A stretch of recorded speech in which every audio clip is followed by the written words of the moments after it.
listening to the Off the Top podcast, hosted by Zero Requiem.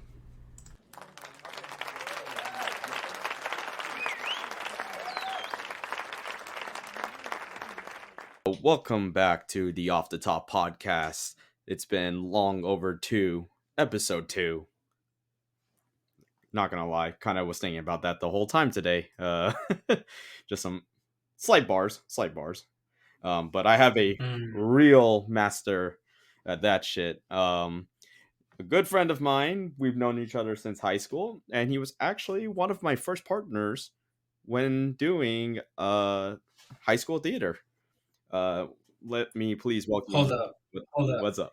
The first play that we did wasn't Waiting for Godot. It was something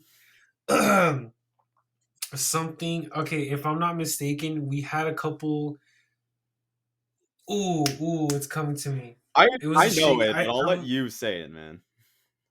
Oh shoot. Okay. Don't worry, you can guess. Correct me if I'm wrong, but was our first scene A Christmas Carol? Crazy enough, no. The first play we actually worked on together was actually a one-act show of like Shakespearean plays. Oh, if it wasn't. It wasn't a Christmas, because I remember. Was it Taming of the Shrew by any I chance? believe so. It was Taming of the Shrew before you got into that scene with said shrew. I was like a kind of like Right. your sort of like a right hand Yeah. man type of deal. Yeah. Yeah. So, Yeah. Yeah. No, I remember now. I remember. okay, And that was, that was our man, we're looking at. that was the first show we actually worked together on, and then pretty much got paired every single time for like every show possible. Oh, We just had that chemistry on oh stage, yeah, and I fuck with that heavy. oh yeah. We had the chemistry and all, man. So I guess so. This is actually a good friend of mine and a guest that I've been meaning to have for a bit. Mr. Haichuko Shogun, aka Owen, and as Hey, we everyone. as we pretty much just stated, we've worked together in theater before and pretty much just like worked just well together, like overall, man. Like we always had that like almost like a comedy dynamic duo. Mm.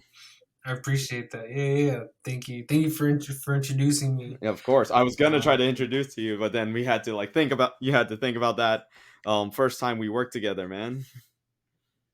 yeah, no, yeah. I wanted to.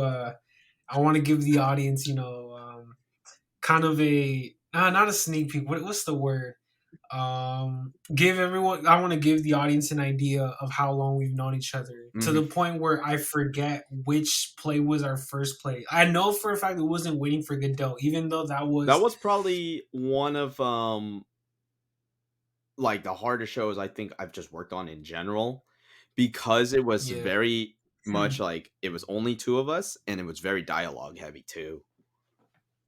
Yeah, but I also feel like there was a lot of fun. I had a lot of fun performing that one act play with you because so for those of you who don't know about the play Waiting for Godot, it's basically about two dudes, kind of just kicking it around, waiting for someone named Godot to show up and change their life somehow. I don't know how, but that was the overall premise. Hmm. And yeah, Zero Requiem and we played the main characters, Vladimir and Estragon, Something like that. I and honestly forgot the character names. something like that. Yeah, the names could be mixed up, but that was more or less the play. And basically the one act that we performed was heavily centered on the banter that you and I would trade a lot. Hmm. And at some point this banter became so like our dialogue became so irritable in of itself that our characters started to lose their minds as they were just stuck in this limbo, this purgatory Yep. where they're just waiting for said character to show up and change their life the way it's meant to be, or whatever, you feel me? Like, I don't know what Godot was supposed to do for them. Exactly.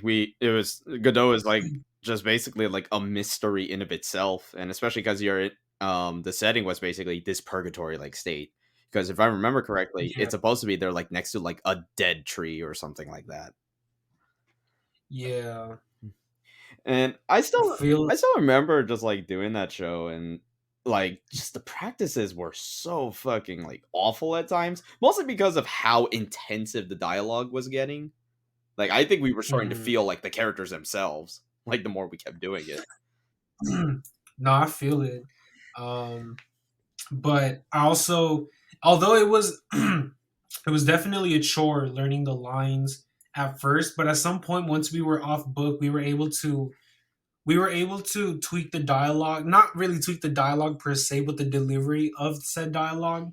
And I feel like by doing so, we were able to get a different feel for these characters, basically better understand the characters and where they're coming from. Yeah, exactly. Uh, And just like getting used to said dialogue, and then just having to just figure out like what sequence it went by.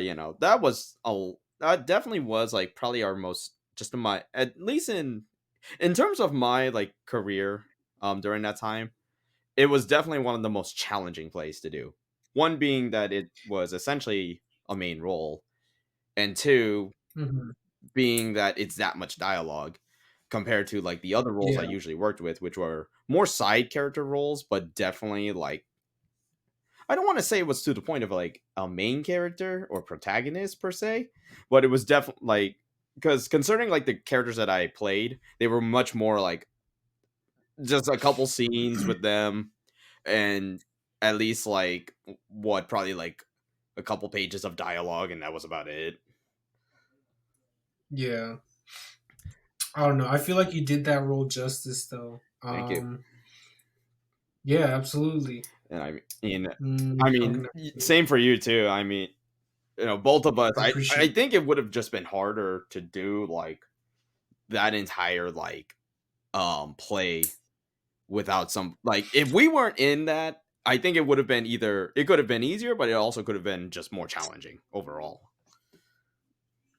right. No, I feel like well, from what I'm speculating is that if we did do the entire play, I feel I mean because there's extra characters in that play that offer some type of significance to the story itself. And I've heard a lot about how these other characters, specifically, I think if I'm not mistaken, it's Pozzo and Lucky Something like that that. that weren't in the show. Apparently, they offered a whole different, I guess, meaning for the like for the play, Hmm. simply because. Yeah, because we didn't perform those scenes with with those other characters as well. I feel like the audience missed out on a really good piece of storytelling. Yeah. But I'll just leave it at that. Honestly, I'm pretty happy with the way the performance turned out, and it was really fun getting to explore getting to explore those characters with you. It was cool. Yep. It It was definitely was cool. an I still think about it experience. to this day. Um, and I guess like that kind of sums up like I was actually about to say like how did we exactly meet? We actually even met before doing theater. I think you and I just like kind of like we sort of just like knew each other, but I don't think we necessarily like really like hung out in school, at least not to my memory.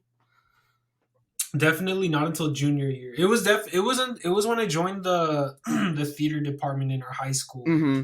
Uh, I think it was like just because we were in a place together and we would see each other so often. At some point, we just started hanging out. yeah, and it's kind of crazy too because like I guess like in my junior year, and this I'm actually surprised I still remember this like very well. Like the only reason I ended up even doing theater was mostly just because I wanted to at least do something so that colleges when they were looking at me they were like, "Oh, you did this thing." So, that's kind of cool. And Yeah. I guess it was like some form of way to actually move on from a bad relationship during that time. Well, I feel you. I feel you on that. Yeah, cuz John was crazy. Speaking of bad relationships and theater, lol. I was okay. So sophomore year, I was dating someone, and hold up, can you still hear me? yeah, well, yeah, you're good. You're good. Oh, okay, yeah. My monitor went to sleep, so I thought, oh, whoops, that's it. It's over. Oh, no, you're chilling. Uh, You're chilling. If anything, anyway, you might need to get a water, brother. Like right there. what was I gonna say? Nah, man, imagine the technical difficulty. It's not even 10 minutes. We're not even 10 minutes It's in, not where and bullshit. man's is dying over here, and I have a water off to the side that's about to go empty. Yeah, I need to get myself some water in a bit. But before I even get to that, basically, I remember I was in a relationship with someone, and when I expressed my interest in joining theater, I was basically made like what's it called? I was basically made fun of over it. But not in a playful way. I mean, obviously in a hurtful way, but it was highly derogatory, and I was like, man, that's not cool. And I'm honestly really glad I did try out the theater because um, because I was able to experience what it's like to shapeshift. Hmm. I always thought this to myself whenever I was about to perform. Something that helped me not get nervous, aside from doing a bunch of push-ups, I usually thought to myself that I'm shapeshifting. Like I'm not going to be me on stage. Like it is me on stage, but I'm not me. You feel me? I get to be an entirely different person. So if I trip or I eat shit on stage or something, and like the audience laughs at me, that's cool because that's not me. You feel me? That's the character that I'm playing. Maybe the character I'm playing is goofy, and this character is prone to trip all the time. Literally, like, no, I'm not talking like mentally trip or like and lose their mind. I mean like, they trip on a branch and they like face plant themselves. Yes, exactly. And And I liked the freedom that was offered on that stage. It was really cool. Um, yeah, yeah. That's why I enjoyed the theater. yeah, and I think like it was also kind of like a turning point for me in terms of like my own personal life too, because when I joined high Mhm. school, I was like, I didn't even know what I was. Like I just sort of was just like this Yeah, wandering like soul, basically. And then I guess I eventually, get once theater, like once I actually did the work, learned the lines and all that, I think it eventually just helped me, just like, hey, I can express myself a certain way. And you. Hmm. it's also kind of like factors into just like how I was in my life, like right now, where it's like just caring about people and just, as long as I could have put a smile on somebody, I think I did my job. Yeah, And I feel you. and let's put it this way, like how I was talking about in my previous episode, where a lot of things, like if one thing didn't happen in my life, I'm pretty sure I would have been completely different. This was basically like the starting point. This was what launched me into who I became. And Hmm. I will never take any of that back. Even though that first play we were talking about earlier wasn't exactly the greatest play, like I can tell people were struggling. Like a couple other people, one that I hope to get on the podcast at some point. Um, he struggled so much with this play, and I don't know if this was maybe Oh a yeah. matter of personal demons or simply just not being able to do the work at the time. This could have just been an off show for Hmm. him. But No, yeah, definitely. aside from that, I mean, nonetheless, everything is always going to be like, it's going to be, you're going to have some good days, you're going to have some bad days. Just move on from it. It happens. Yeah, and sometimes, sometimes you get thrown into a heavy task without expecting it. And I feel like that's exactly what went down in our first play. Even though there were one act plays, this was Shakespeare, and the first time you do Shakespeare is never going to be easy. And I don't claim to be a I don't claim to be like a major thespian or anything.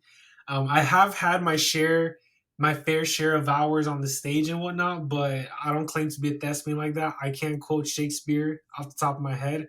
However, I do remember my experience in those plays, and yeah, a lot of us were struggling, and not because we weren't there 100% or we weren't putting in the effort. It was more so, well, at least for some of us, it was our first time handling Shakespeare like that.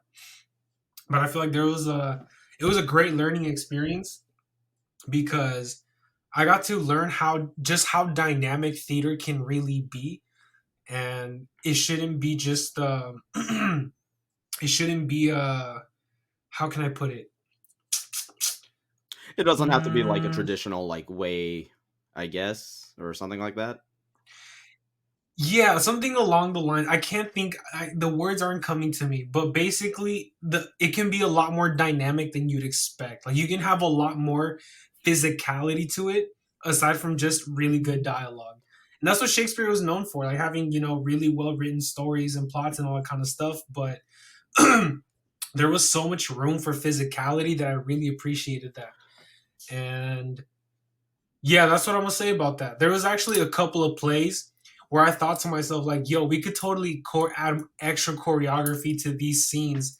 I mean, obviously, it'd be too much work. At the time, it was too much work, and we were on a on a schedule. Like, we weren't gonna crunch all Yeah, that. exactly. but there's a couple of plays that that resonated with me because I was what's it called? Because I became conscious of how dynamic the physicality of these plays can get, and just the idea of that is pretty fascinating to me.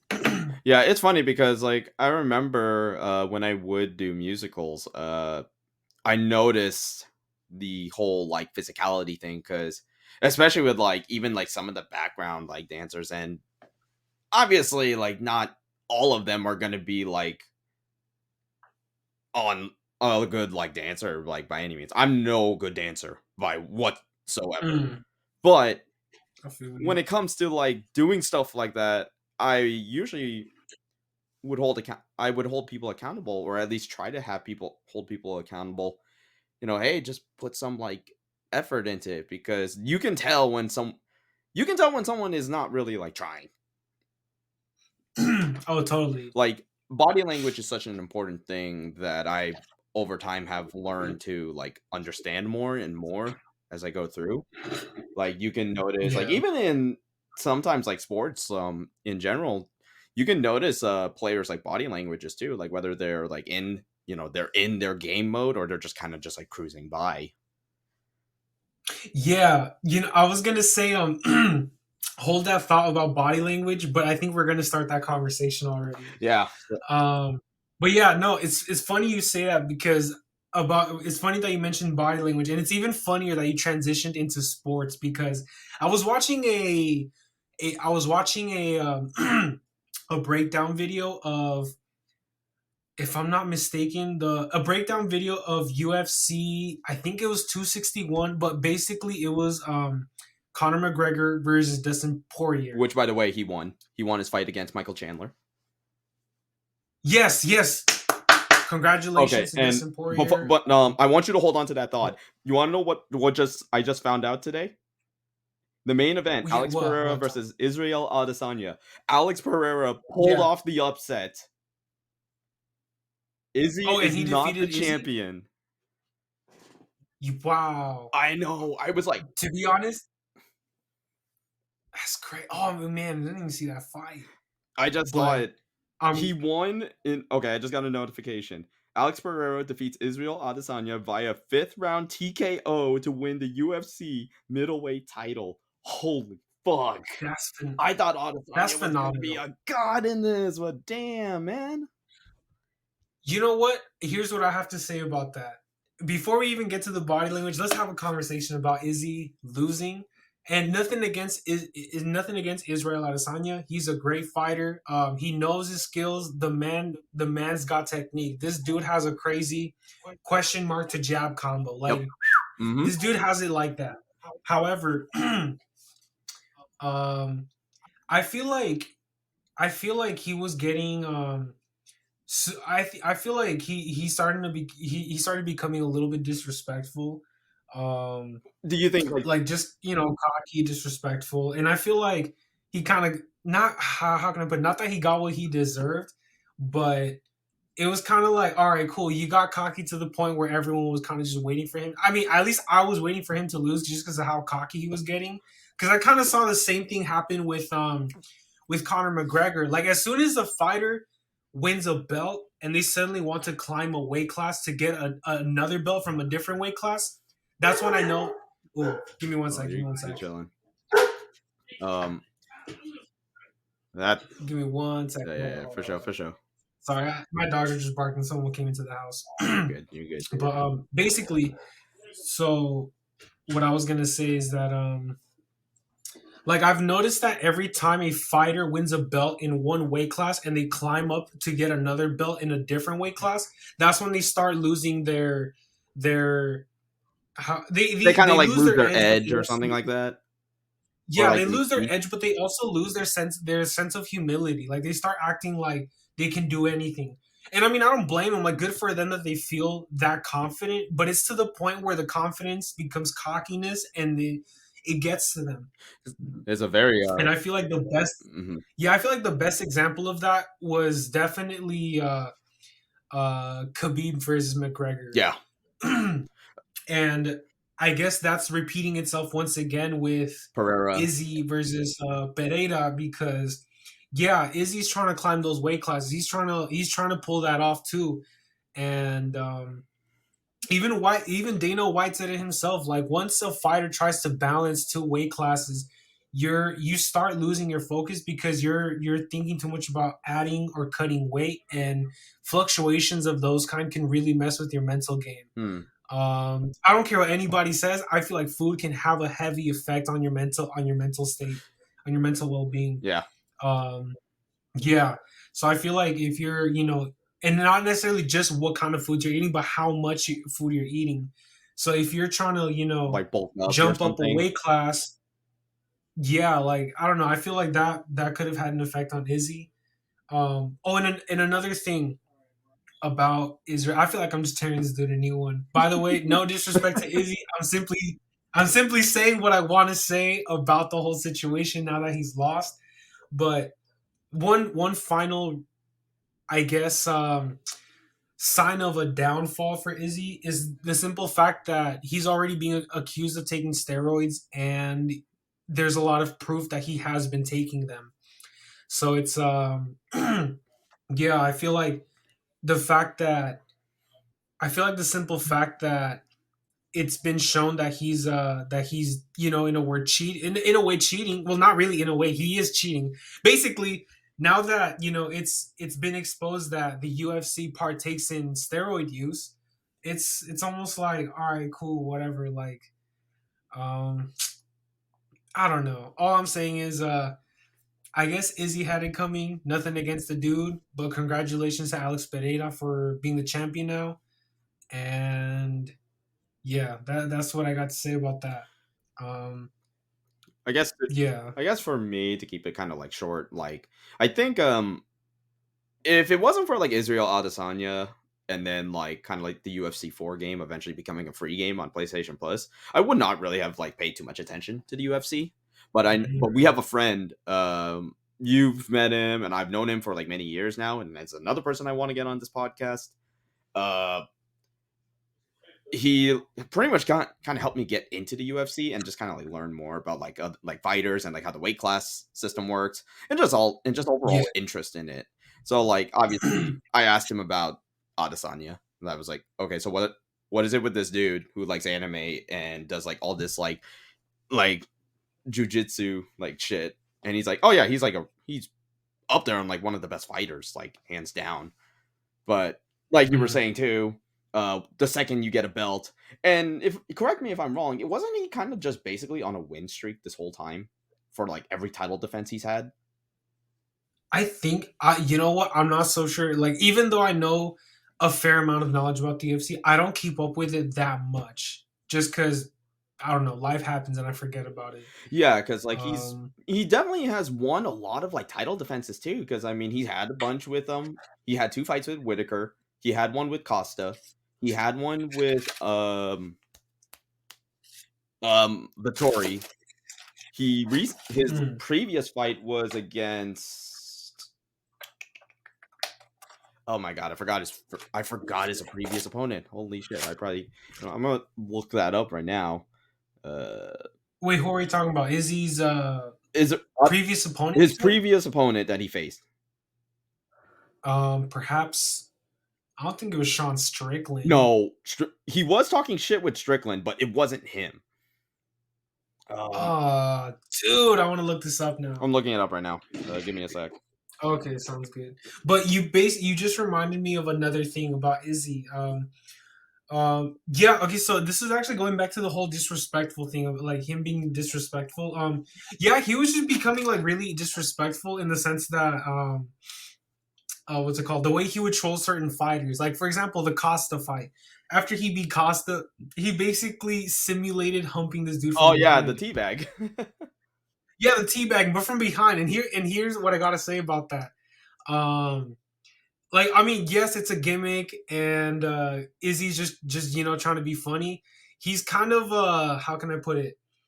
He's He's not how can being I put it? humble anymore. Basically, I think it's the best way to look at it. It's not just being humble, but like it's not just that. It's also keeping his fan base in mind. Like this is the example he's putting for people, and especially because he's an anime lover. There's a lot of young people who love Izzy just for the sheer fact that he loves anime. Hmm. And I feel like for him to be doing shit like that is like, man, you're setting up a really bad example. See, to me, that Even though he's made it clear that he doesn't care, he's not trying to be a role model. It's just like, okay, you don't want to be a role model, yet you are aware of the fact that you are on live television for a lot of people to see, right? So that's kind of that's my thing with that. But then again, if that's who we choose to be, that's who we choose to be. I shouldn't be what's it called? shouldn't really How can I like put it? judge this man just based on like what he's done on screen. Yeah, like it's not really that. It's just more so like, all right, cool. Like if that's what you choose to do, cool. Like more power to you. That's just the way I see. That's just how I see things. But hey, I'm not hating on the dude. At the end of the day, he's a great fighter, and hopefully he gets his belt back, or hopefully he gets his Or who win knows, streak because maybe he's he a good goes up fighter. a weight class or something, or he just changes up his game or something. Um, Truthfully, I hope he doesn't go up a weight class because he was doing really well at middleweight. yeah, because like I think I remember my friend was telling me his only loss outside of this current one was against Jan Blakovic. I believe that's how you say his name, and that was when he moved up a Mm, weight class, and he pretty much just got decked yeah. entirely. So, um, I will say, so okay, so I found his last opponent. It was Jared Cannonier. That was his previous opponent. There we go. That's the See, name. I was That's like, the I name. I should know this name, and I was like about to say like Kevin Holland or something, but I'm like, I don't think that's the same weight class. Nah, No, okay, Kevin but Holland. anyway, Who is Kevin? um, but it's funny because like you were saying, like because young people like Izzy based on the fact that he likes anime alone, and he does the whole teabagging thing with Costa. To be fair, Izzy kind of does sort of represent how the younger generation is I mean, a lot of them like anime and they like to be toxic. And Yeah, that's just kind of how it is. yeah. I guess I just have a personal problem with the whole being toxic thing. Like I guess I just have a personal vendetta with toxic culture. But then again, I mean, Like, if that's how the generation's gonna move, that's how they're gonna move, and I and mean, so be it's kind of it's some like it. don't get me wrong, I don't like the toxic community either, but it's sometimes just funny. Some of the shit they do is just kind of hilarious. Some are fucked up, Yeah, some are funny. yeah, I get what you Like, mean. dude, like I can Um, tell you this, like if I play Tekken with you, like, and I pull out Negan, and you remember how that one night I just pull out the whole drip god thing, just like golden Negan, and just like decking everybody essentially. no, yeah, That's but what see, you that's call hype toxic though culture. because yeah. But here's the thing, like here's the thing about that. I feel like if we want, how can I put, like if we want to partake in that, we're going to I don't think support's the right word, but we're going to like if we want to partake in it, we'll partake in it accordingly. You feel me? And I feel like that night, for example, that you're mentioning, um, I feel like that was fun because we were all on. Every one of us was on some type of like hype where we were just trying to like beat you, right? So we Like were you were pulling trying to out all. dethrone me, We basically. wanted that challenge. We wanted that animosity. We wanted that adversity. We wanted that animosity. Yeah, everyone Um, was trying to dethrone me, and then how do I end the night? Yep, I lost eventually. But we still no, we're not I gonna get what you mean. we are not gonna deny the fact that I went on a fucking tear that night. Not for real. Those are usually a lot of fun. Hmm. Oh, and another thing about Izzy's what's it, Izzy's teabagging. Even though it is, I guess, quote unquote toxic, and it is a bad example for the young ones. I feel like Costa was talking so much shit. Um, and yeah, there was just so much shit being talked, and I was like, okay, I kind of want to see Izzy like beat this dude. And when he did, and he did all that, it was like weird. Like, why would you do that shit? I But at the think same time, it was like, yeah, I think he did talk a lot of smack. He did say a lot of weird shit. So Izzy go teabag him, I guess. I think it's also too because like I mean you also got to factor too that Costa. I mean he's got a well he's definitely like one of the most like he's like the biggest middleweight fighter. And the fact that dude wears like nice So suits and all that. Meanwhile, Izzy is basically just like kind of like us, where he's like a street kid essentially. I think that's yeah, what. we're not even kids. That's But like crazy.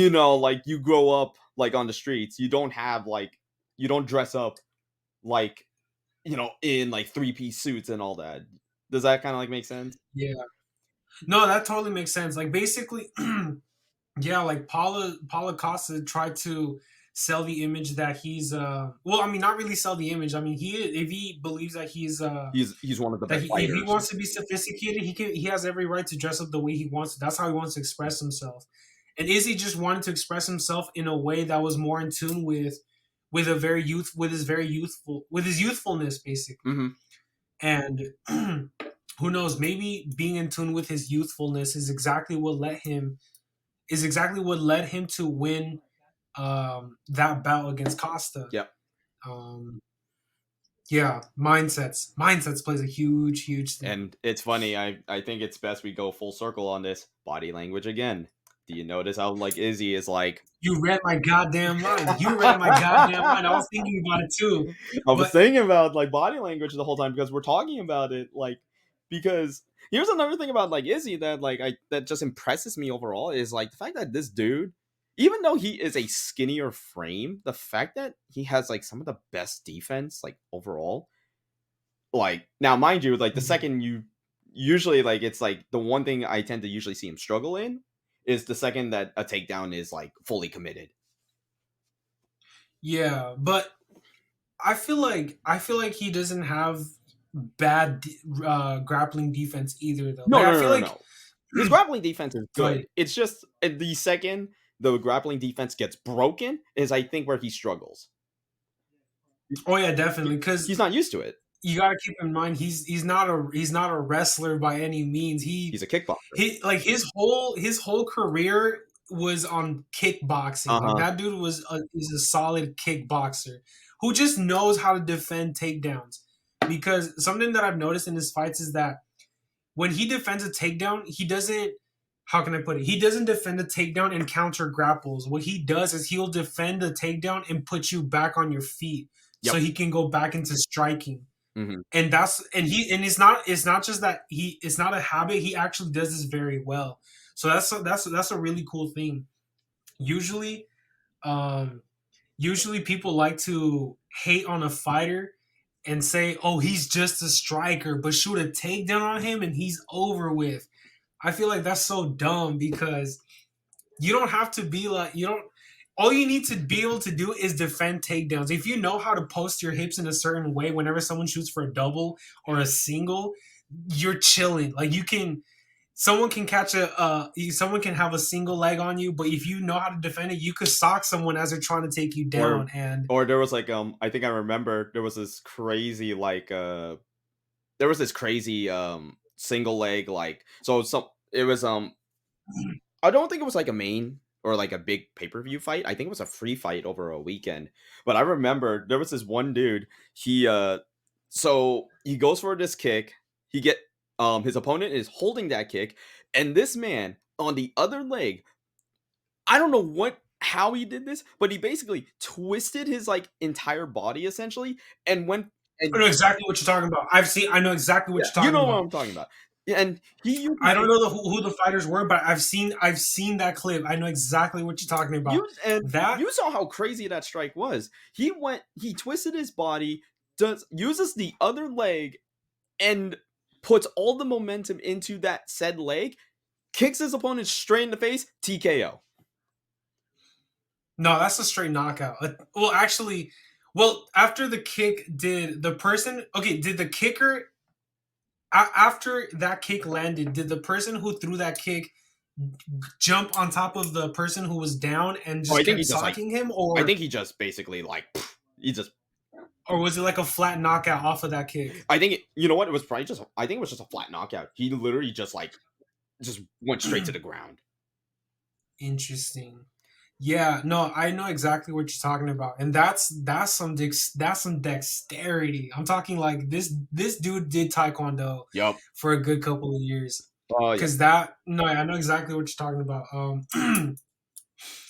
Um, yeah, that's crazy to basically have your kick get caught and then use the hand that's holding you the initial kick as a base for the following kick is like all right, relax, Yep. relax. Yep. Nah, Yep. but low key, where's Sage Northcote when you need him? Like he should have been on that shit, but I don't know what's up with him. I don't know why he's not popping like that. But whatever. Yep. Do you know who Sage Northcutt is? No. Okay, so basically, a couple of years ago, there was this fighter, Sage Northcutt, blonde, I'm gonna look. good looking I'm gonna kid. He just was like pull ripped. it up This dude real looked like a quick. model, right? Like, is there like a fight I What? should like look at just in case? Ooh, I mean, you could look at his debut because, to be honest, and it's sad to admit, but he had a really short career in the UFC, Why is and that? now he's kind of just bouncing all around. And Oh my god, this yeah, dude is he's kind of just like, build. Holy huh? shit. Yeah, he has a crazy build, and he's extremely athletic. If I'm not mistaken, this dude wrestled at Texas A&M. He was really good. Wrestled at Texas A&M. Has a, if I'm not mistaken, probably has like two or maybe more black belts. One of them is definitely in karate, and this dude knows how to do flips. This dude knows how to like spin in different directions just to throw a single kick, and he's very athletic. And in this one first fight, granted the first fight seemed super one sided. He showed a lot of potential, but then at some point he started just falling off the radar and he stopped fighting in the UFC. I don't know what exactly went down in his own life. I'm not sure if it was because of defeats or his contract was, or if he just had a short contract with the UFC. But I haven't really seen much. I haven't heard much of him at all. And yeah, the reason why I mentioned this is just because we were talking about flashiness and with like kicks and whatnot. And Sage Northcote was an example of flashiness. Um, but I don't think it translated all that well. I don't know. I'm just going on some tangent. But basically, okay. But back to the body language thing that you were telling me though, Hmm. that we were mentioning. There was this what the fight breakdown for It was like you were mentioning like the a McGregor fight. yeah, it was Conor McGregor versus Dustin Poirier, Okay. and yeah, the body language that is shown in the fight can be so how can I put it? It can really give away the fight whether like who's gonna win and who isn't because there was a certain part in the there's a certain portion in the fight where Connor started doing everything he predicted Poirier was gonna do. He was saying that Poirier is gonna be backing up and he's gonna be throwing a lot of leg kicks Hmm. to keep his distance and all that kind of stuff. But then Connor starts doing exactly the same thing. And what else? Oh yeah, and it's the same fight where his leg broke. So Oh, is this the one where he like snapped his leg or something like that? yeah, where he snapped his shin Oh, and I what's it think I called? But remember that basically, there image was a too. point, I huh? think I remember that image, or like the still of Yeah, when he it's snapped it, and I was like, "Oh my fucking god, that's gross." yeah. I hate hate seeing that. I hate seeing people break their shins because not only must it hurt. How are you gonna fix that shit? And yeah, you can get a metal rod in your shins or Yep, whatever, whatever. like But just like fixing oh that in my general god. is like really scary. Yeah. And what really upsets me is that if you do have a metal rod in your shin, can you still compete technically in the UFC or do you have like are you going to have an advantage to you? Cuz what if What if they do like a leg What kick? if by having a metallic rod in your shin, you like if you were to have a metallic rod in your shin, how would that affect all the checks that are gonna happen? You feel me? Yeah, because like you can feel Like not only are you getting momentum using said leg check, but you're also gonna it's gonna have more impact and could just hurt your opponent more. And I don't know, and maybe this is like just a thought I had was like, what if it hurts you more because of the fact that it's in your leg and it's probably like where the bones are, unless they put it in a certain spot, that might be why. yeah. Um you know what? That's actually a really good point. I have a really strong feeling that it will hurt you. The only reason why it wouldn't It's place, probably is placement. if say it again. Is it probably placement of the rod? I mean, it could be placement. Um, maybe if you like numb the nerves in that area enough, maybe you won't feel pain. But But then, I mean, it's one thing to not feel the pain. Then what about if it structurally damages that part of like your foot? that's the thing, especially if you because when you have a when you have like a metal plate, they're usually screwed on. So yeah, that's a great that's an interesting thing to think about. Yeah, because like Huh. I always like wondered like what it's like to have like a metal like whatever like in your body. Like I know people have like sometimes like a you can have like a metal plate like either or in this case like a metal rod inside your leg or I think like I feel like there were some former like pro wrestlers in like WWE stuff like that. I think they some of them have like a metal plate like somewhere in their body. I think it's like in their neck or their heads or something. I can't remember right now. It's like I could see that. I've heard stories about some of these wrestlers having like plates in their body so it protects them from getting like any other injuries or something like that or to kind of like mitigate an injury. Yeah. But still it's like Yeah, it is crazy to see like stuff like that. I could definitely see metal plates on wrestlers' heads, specifically pro wrestlers, not like Olympic style, Olympic freestyle or Greco-Roman wrestlers, but pro wrestlers.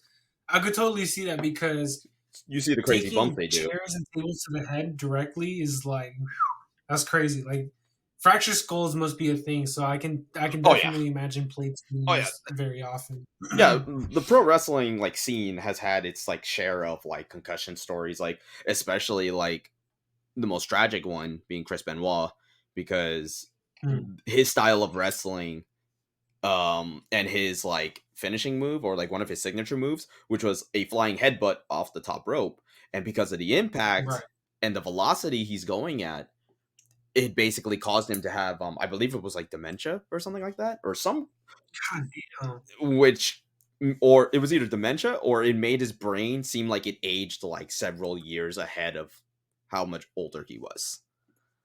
Perhaps Alzheimer's. I don't know if it's Alzheimer's because Alzheimer's is a deteriorating. Ah, Yeah, you basically you start forgetting a lot of things. so so I mean there Yeah, is you a forget a lot. Not just like random things either. Like you forget pretty crucial like people in your life. You start forgetting about really important details in your own life, and I mean, at first, you think that just forgetting things is kind of whatever, but not like this shit breaks people's hearts, man. Like, yeah, it's like imagine visiting home one day and then your parents are like, "Oh, I don't know who you are." You feel me? It's like that. That's Alzheimer's right there. That's the shit people. That's what makes people cry.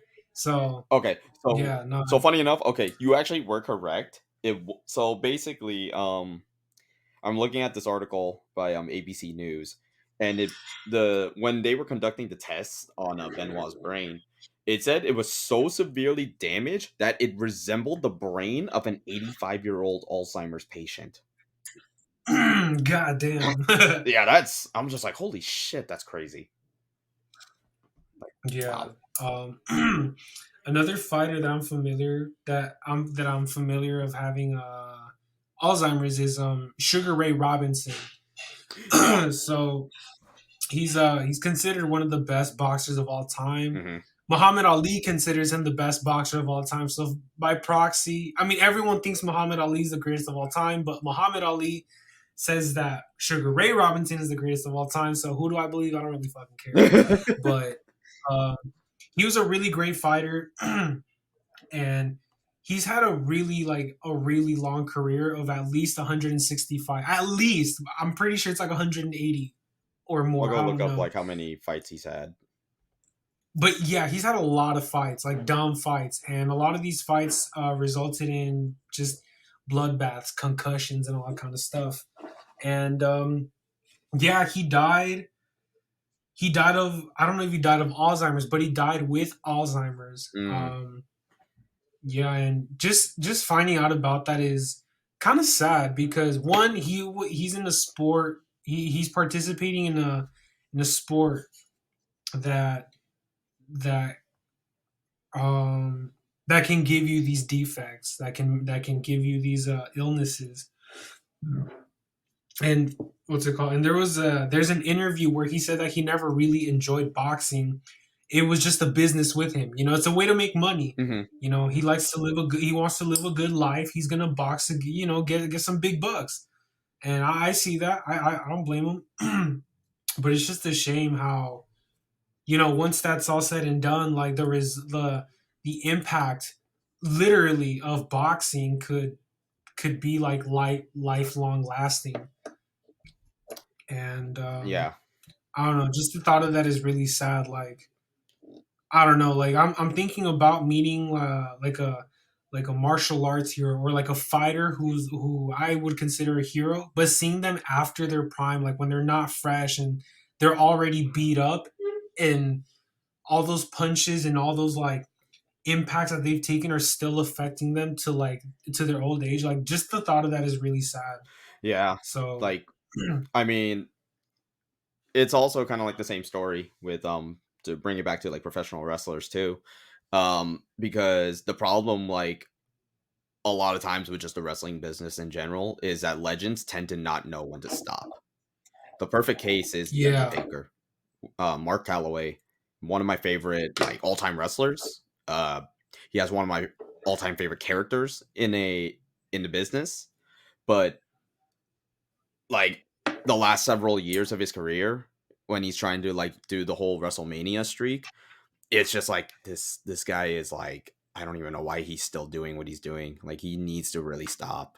Like and there were stories Yeah. too that were coming out like after he would go through these like he's going and keep in mind he's going through some crazy matches that are going not only for like 30 minutes but he's also facing some of the toughest opponents like in the business at the time, wrestlers Mm. like Brock Lesnar when he was like Right. going like ape shit like when he came back to the WWE.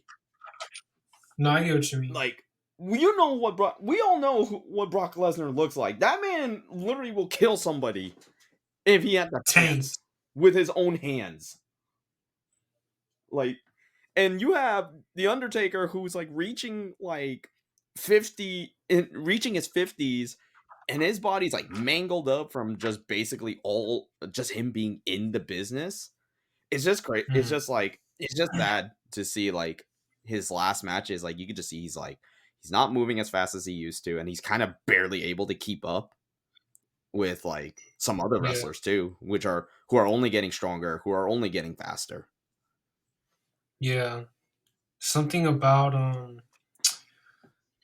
something about a fighter's prime, man. Like that's just crazy. Like just the idea of primes in one's life. Hmm. Um, yeah, I was having a lot of. By the way, I hope you don't mind this slightly emotional turn we're gonna take on this conversation. But I was just thinking about that, like primes in people's lives when basically when you get to the point where You're like you realize that things aren't going to be the same and that not that you're not going to grow as an like not that you won't grow as an individual, but you can't improve on certain things anymore. hmm. And that's something that I was actually having a bit of a moment with. You feel me? I was sitting on that for a little bit. um Yeah, just the way life is crazy. Especially when you dedicate your something so profoundly, it's gonna take a toll on your body. Yeah, But that's just how we are as humans. Like we find something that we really love doing, and we're cool with like just beating the shit out of ourselves because we love it so much. yeah. Like, Uh, I guess like for me, like if we can like bring up the concept of primes, like essentially, because while you guys, and I when I say guys, I mean you and two other friends of ours, um, yeah, you guys are working on like your craft, doing all this like artistic stuff. Meanwhile, I'm over doing the like standard, the traditional work, like 8 hours a day, pretty much like working all days in a week, and yeah, just only getting better in that when I could be getting better in doing something more creative. Because something that I've always talked about, um, with others, like in regards to this podcast, this was a dormant dream for like 2 years, dude. I had this idea when COVID was peaking.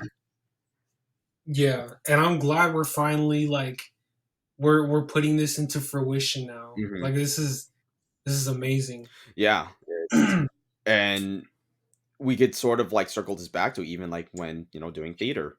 Like, I don't even think I had a prime necessarily. I can't really well, I guess the only way you could consider a prime for at least me was doing Waiting for Godot during that the one acts. But after Mm, that, it was just like, I don't know if you could, that either I was just barely peaking or I was still on the rise. And obviously because I haven't yeah. done traditional theater in X amount of years, we don't know if that potential is going to be there, which is another thing I usually tend to hate is untapped potential. Right. Like that's a I feel like uh, mm, um to well, I'll let you say your piece, but like I always hated the concept of untapped potential because when you see like somebody who like could work, like can do everything, and the fact that they're just not noticing that is what bugs the shit out of me because right. something I'm also known for is holding people accountable for many things. I Yeah. want to hold people accountable just like they do for me. I want expectations and I want to like Yeah, I get get you. better at what I'm doing. You know what I mean? Have you quick question, have you seen the movie Goodwill Hunting? I don't think I've ever really sat down and watched it. I have seen the ending when Will Smith, if I remember correctly, gets the job or something like that. Oh, no, that's Pursuit. You're thinking of Pursuit of Happiness. Oh wait, Goodwill Hunting is something else. Oh, okay, no, I have actually Goodwill Hunting. Okay, so Goodwill Hunting is a movie with Matt Damon, and Robin Ben Williams, Affleck, and Robin rest Williams. in peace. Yeah. Oh, rest in peace. Oh, Sign of the Cross. Sign of the Cross. Robin Williams. Rest There in you go. peace. And basically, Matt Damon and Ben Affleck and a couple of other goons. They're just like they're kind of just I wouldn't go so far as to say street thugs, but they're more or less they're like 20-year-olds. They look like they just graduated high school, and they're kind of just shooting this shit every day. They're kind of just lost in the um in the rough parts of South Boston, Okay. of Southie.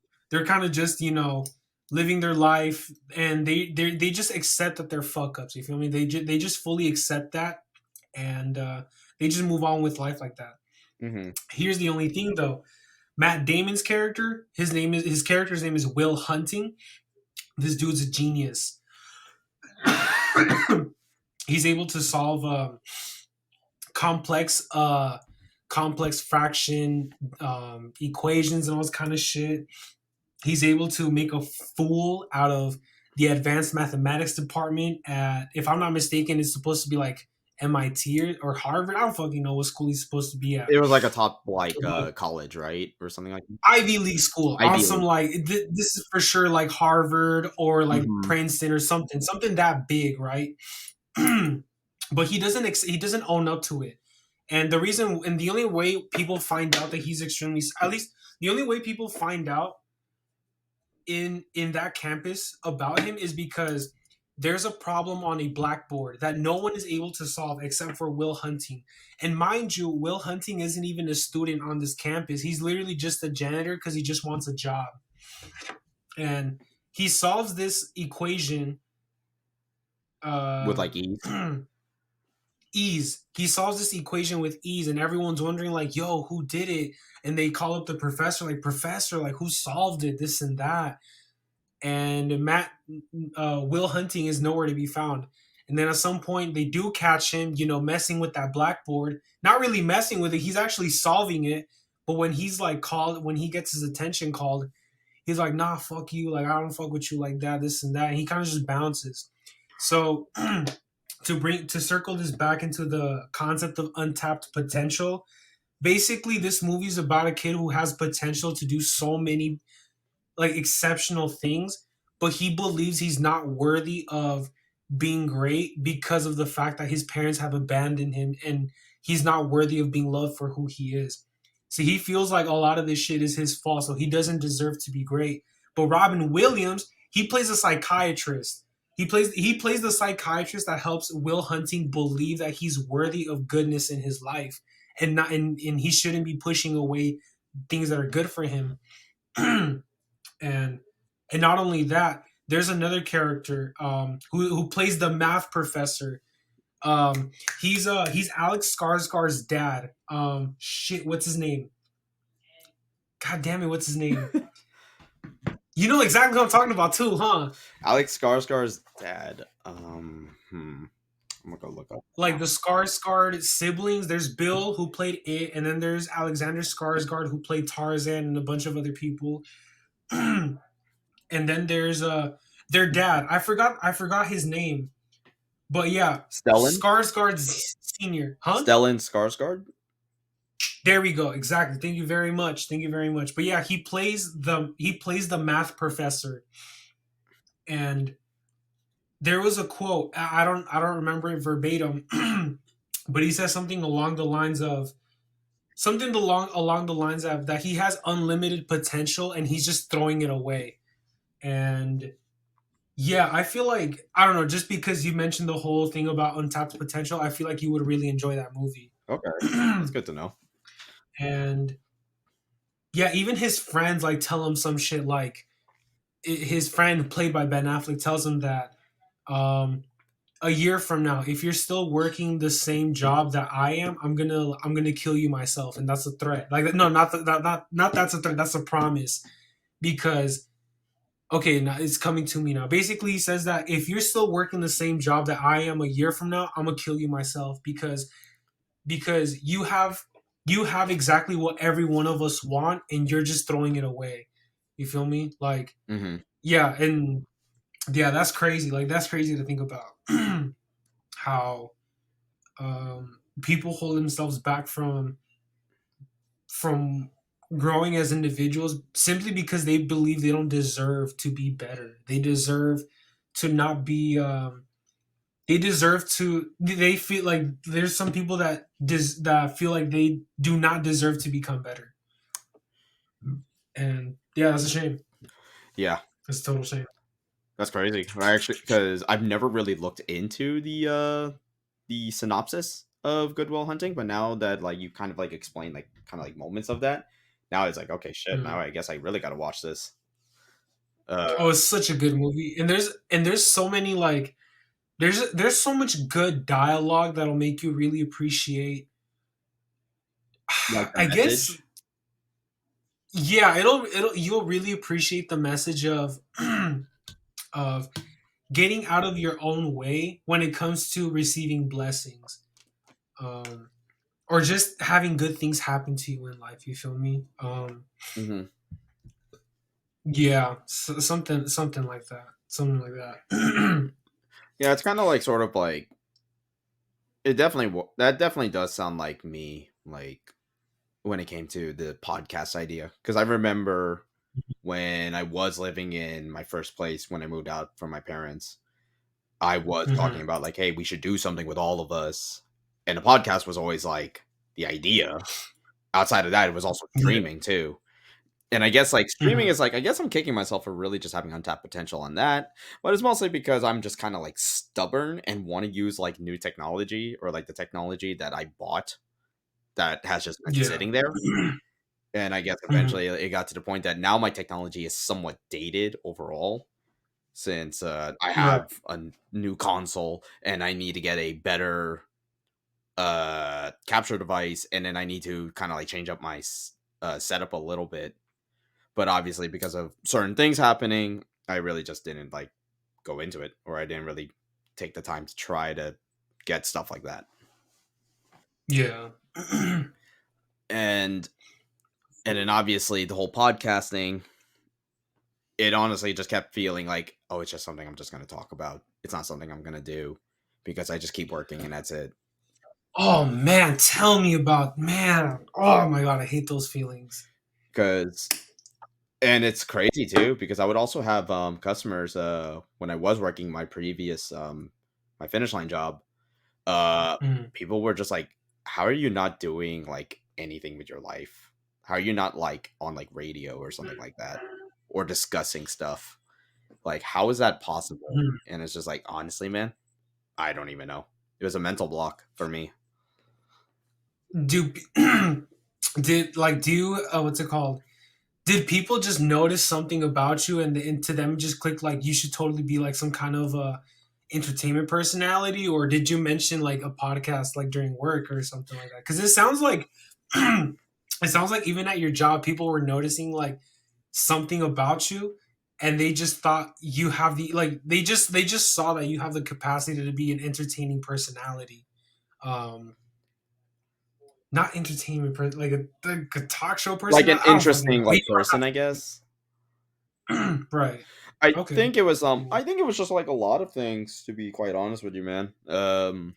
Yeah. I mean, for starters, when I worked in food and I was on the drive-through, people were just like, "Oh my god, your voice sounds like amazing on that. Like, how are you? Like, you should do radio." And honestly, it was just like it was just kind of like a fleeting like thought. I was just like, "Oh, okay, that's kind of cool, I guess." But then, like, Mhm. I guess like over time, when I started working more, and then just with how just like the world is eventually becoming more creative overall, and the importance of it, Mhm. I think it just like was like, okay, maybe I should like look into this, but maybe not go right away into it. Because Yeah. the problem for me is I had more of a focus on entertainment or stuff like that over like school. Because Yeah. I'll be honest, like every time I like went to school, it's just like I just didn't have interest. Even though the subject I was learning, which was psychology, or that I was going to major in, Mhm. it is a very interesting subject already. It is very Yeah. loaded, and I just couldn't get through it because I mean, as a person, I was just like, it's just not interesting to me. I don't like sitting in a classroom for like hours on end because I feel like Yeah. I I'm don't, doing nothing. yeah. No, I get what you mean. And then eventually, obviously, once COVID happened, and it was like, okay, are you staying in school or not? I had to move out, and well, it was more if I was given a choice. I was either given a choice of A, I'm gonna go live with my parents, but I gotta pay them rent, or was I just gonna move out somewhere else? Mhm. And I made the choice of I want my own freedom. I wanted my own space. And I lived in my first place for about 8 months, not even a year. And then eventually I moved to the current place I'm in, which I eventually have to move out again. Um, Mhm. but that's a story for another day, and it's a more of a developing story. But Right. basically, like I just always kept holding myself back. I just really, I was just like, I mean, I have these ideas, but I have to work. I gotta make money, stuff like that. No, I know what you mean. And I mean, and I guess like really, like it's. I mean, I think for all of us, let's like be realistic. Like, let's be honest. Everyone who's creative, their end goal is to make money for doing something they love. I think we can all agree with that. Yeah. Like, whether you, and whether people want to say no, you shouldn't really think about the money. See, that's the thing. When we're doing something like we want to do, the end goal is to make money, but that doesn't mean you shouldn't. stop like getting better, Yeah. to bring back. I feel like Um, I feel like I think what people fear in terms of the correlation between money and being artistic is that at some point your inspiration for the art itself is going to disappear, and the only reason why you're making said art is because you're motivated by money. um, and and I feel like this translates well to a bunch of things, not just art, but it can be said for sports. It can be said for politicians and whatnot. It could be said for a lot of things. Basically, you can be so good at something, and then at some point, you get enough money to feel like you don't have to try as hard anymore. And yeah, then you just get complacent, and then that's where people lose their edge sometimes. Like, for example, and I'm not trying to throw shade here, but Charles Oliveira, for example, like yep, that dude, he just made it to being a champion, right? But man, that was an entire marathon. That was a journey for him to become a champion, and for him to lose it that quickly, it was kind of like it was definitely an example of what happens when you become complacent. yeah, when you become complacent, when you become like when you just get to a level where you believe you're too good to actually care about it like as much as you used to.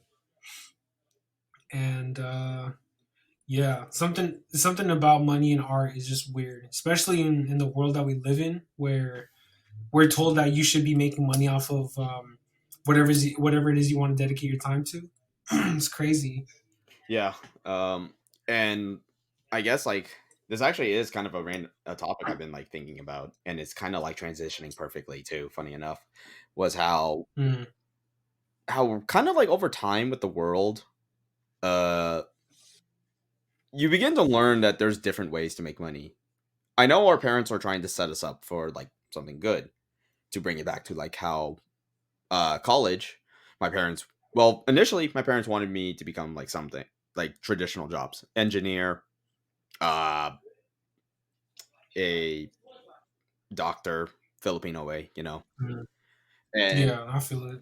I was like, I'll like think about it, just because I mean it is the best way because they do make the most money.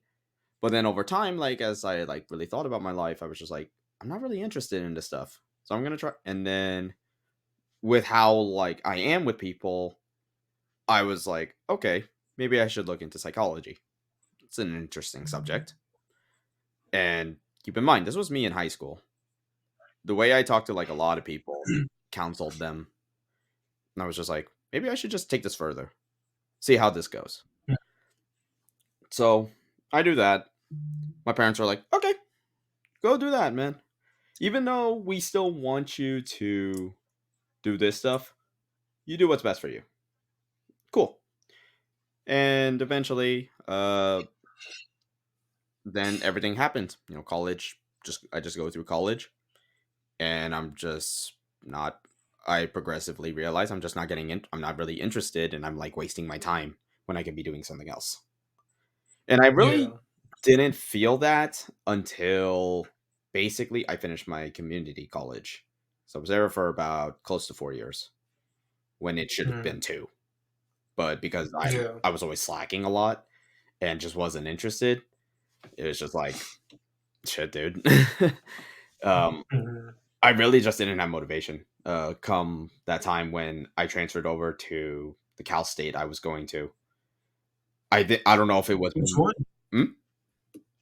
Which one, if you don't mind me asking? It was Cal State Channel Islands. Oh, I nice. could have gone to CSUN, Cal State Northridge, but I guess I didn't realize how Yeah, we could have been buddies. like it's just like every one they have the best psychology program out here, and it also didn't help that a lot of people were trying to get in, and I didn't know that there were extra steps versus like Cal State Channel Islands, which actually straight up reached out to me. They're like, "Hey, if you're interested, we got openings." I was like, "Cool." Yeah. Then I guess like over time when I just kept continuing school, just like over like, because I how long was my time at Channel Islands? I want to say it was about like 2 years. It Mm. was about roughly 2 years, if not like a year and a half. And I just realized I was just like, I'm just not really like motivated anymore to go to school, man. You're not feeling it, man. Yeah, I feel it. like over time, I was just like, I already was working, and I was like, I honestly would rather just go and work and just make money. Mm. And then COVID didn't help with the fact that everything shut down, everything was becoming more remote, and it was like, okay, this was the big decision. Obviously, when I moved out from my parents, the next decision was, do I continue going to school or do I just go and work? And honestly, I think I was sorry, mom, sorry, dad, but I think just working was the best decision because I was able Mm. to get an idea of the world a little bit better through weird means, but I was learning the world. Yeah. And then with Who knows? What if? go ahead. Oh, I was just gonna say like, what if through this podcast you're able to get in touch with that part of yourself that was interested in psychology? Like, what if through this podcast you're able to yeah, tap into that?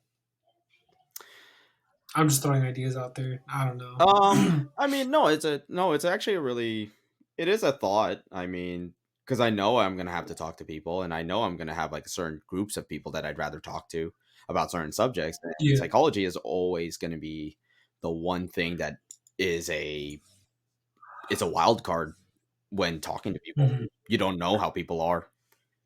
You don't know the full Yeah. stories, all the details, stuff like that. Um, Hmm. because like I'm sure like we learn about people that we know, we learn something that they have been doing or they all of a sudden started doing, and it's just like, whoa, this is different, Yeah.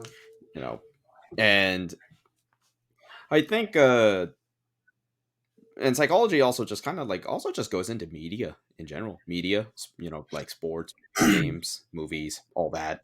absolutely, absolutely. Like I feel like to bring up like a lot of times like in the UFC, um the presence of like the top 10 fighters or like up and coming fighters, like take, obviously your Khabibs, your Makachevs, your yeah. there's another Dagestani wrestler that I'm missing. You're probably thinking of he's not from Dagestan, but you're probably thinking of Kamzat Thank Chimaev. you. Who's from Turkey, Yeah, right? but no, he's from Chechnya actually. Oh, okay. Yeah, Chimaev. But Like those type of he fighters. definitely, yeah, no, they here's what I'll say about them. They come from a completely different culture where they value like different things. So they they definitely bring an entirely different mindset into the UFC. Mm-hmm. Um, for example, Hamzat when he fought, shoot, who was that one dude? He fought this one dude, and the press conference with that for the fight against this one dude. Um, this dude is telling Hamza that he's a black belt in jujitsu, and Hamza responds with, "If I choke you out, you have to give me your black belt." And that's a cold line. That's a cold ass line. First of all, that's already really tough. Like, damn, imagine being told like, "Hey, if I choke you out, you gotta give me your stuff." Like that dude's basically saying, "I'm gonna rob you, bro." But Yeah. what's really interesting is that he didn't finish the fight with a submission. He actually knocked the person out, Oh wow. and I feel like that's a really good example of psychological warfare, of psychological advantages over a person, because by with that transaction of words, Hamza basically got this dude to believe, okay, Hamza is gonna want to choke me out. Be ready for that. Yep. But he didn't expect these 1-2s to start flying in and get knocked out. And I feel like that is a tremendous example of psychological warfare, how to play tricks on someone's mind. Um, yeah, I feel like that's definitely one thing. Um, To consider for what psychology, else? for stuff like that. Huh? It's like it's something to consider for like how psychology works, especially in like the Yeah. realm of sports. And funny enough, like this is kind of the same thing with like competitive fighting games, like especially like big tournaments. A lot of Oh, times, for sure. like I'm sure you've seen it, and I've seen my fair share. Some of these guys are like they know how to read their opponents like very well, and obviously slightly different because a video game has different factors versus like an actual fight. Yeah, yeah, We'll definitely wrap that up. I wanted to talk so much more about it, about more stuff, man, but obviously we're on limited time. It is literally 11:19 over here, yeah. and I want to get It's back to God of War. yeah, it's currently 3 a.m. where I'm at right now. Oh So yeah, I damn. totally need to hit the hay. What? 3 a.m. where you are. Yeah, We're definitely literally not in California, you know. yeah. Right. um But this was thank you for having me on here. Um, this was super dope. Honestly, we need to carry that conversation on the mhm. next one. Or like whatever the next time I have you on. Yeah, we need to continue this conversation. Like we just pick up from where we left off as last time. Oh yeah, I mean, I'm sure, and we'll learn about more things from there. Oh, for sure. Yeah. Um, go. I don't know where anyone can follow you because I know you're on a little bit of a social media cleanse right now. Like, do you have any, Um, or are you yeah. okay with Okay. anything like So, for those of you who are interested in following me on the Soch, you can literally just look up Haichuko Shogun. No caps, no spaces. Twitter, Instagram, Tumblr, TikTok, No, I don't got Facebook like that. But yeah, I'm on those sites. I got YouTube. Well, it's super inactive though. that? Is it But yeah, definitely I'm that? not really on social media like that. But if you want to get in contact with me through that, I mean, you could. And yeah, just look up Haichuko Shogun. No spaces, no caps, just all together. That's it. All right, cool. And my guest over here was actually part of an album a couple weeks ago with a good friend of ours. It's all just a dream. You can listen to that on SoundCloud and Spotify as well. Uh, Yeah. again, I do want to thank Owen for taking the time to record this and through all the technical issues we have been dealing with during this freaking recording, man. But we had good topics, good vibes, good all around stuff, man. Mm. And just pretty much us going on tangents about UFC without a certain other person that would definitely go on more tangents of the UFC.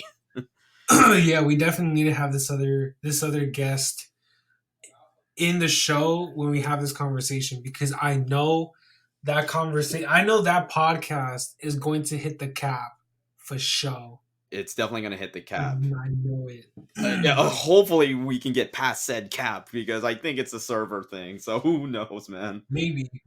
Yeah, but thanks to everyone who watched or well more of listened to this podcast. And it's gonna feel weird with this little wrap up part because we were kind of in the middle of talking about something, and then next thing you know, just audio just like pretty much cut out, and I'm just gonna have to do a lot of post editing stuff, man. Uh, thanks to everyone who listens. You could follow me on Zero Requiem 14 on YouTube, and you could also follow me on my Instagram of the same name wherever I promoted it. It should be okay. I actually had an old man moment right there where I couldn't remember my own Instagram, the platform that I only use. But yeah, you can follow me on YouTube at Zero Requiem 14, and also follow me on Zero Requiem 14 on Instagram. I don't have a Twitter. Well, actually, that's kind of a lie. I do have a Twitter. I just don't really use it. Anyways, thanks Yeah. again for listening to the podcast. We'll see you next time, hopefully within the next week. See you then. See everyone. Be safe, do good, and be good, everyone. Thanks for listening.